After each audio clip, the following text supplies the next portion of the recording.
یه چیزی هست میدونی، اگه بالایی رو داری پایینی رو نگاه میکنی یا اگه پایینی رو داری بالایی رو نگاه میکنی بدون میگذره.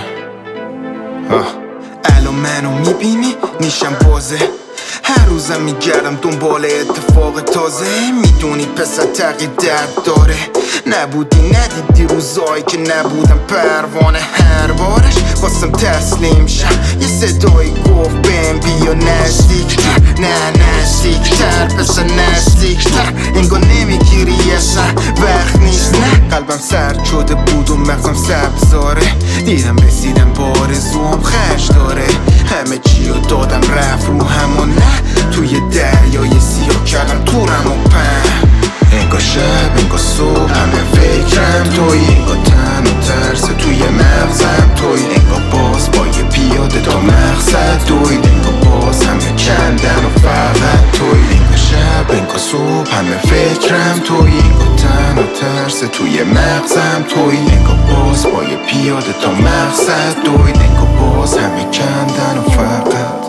دیدم کلی فرقه بین دید من و اونا، دیدم آدم ها نمیان و جا میزنن تو راه. دیدم حدی نیست گفتم بزن بریم دیگه، ازت ترسی نیست باید با هم بشیم. بعضی وقتا بزن باز بدی بره، هرچی توی سرت و بچسبی به دلت. بعضی وقتا باز فقط ثابت کنی که کی و چرا این همه وقت ساکت بودی.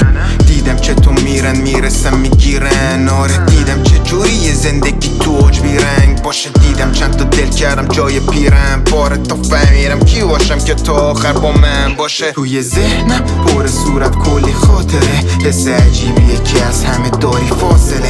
دیدم زیر پام خالیه ولی نیستش جاذبه، دیدم انرژی میشه توی راه ساده. هی ویف چه روزایی بود که دیگه بر نگشت، که به خاطرش تو دای بیرون زده از دهن. بعضی وقتا میخوام بره بالاتر از تنم، 100 متر رو هم ببینم همش از منه.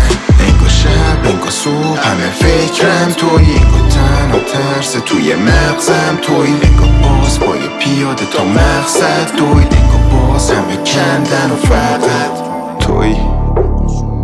فقط توی که میتونه عوضش کنه. آره حالا من بپرسی میگم زیاد سخت نگیر، اینا همش میگذره.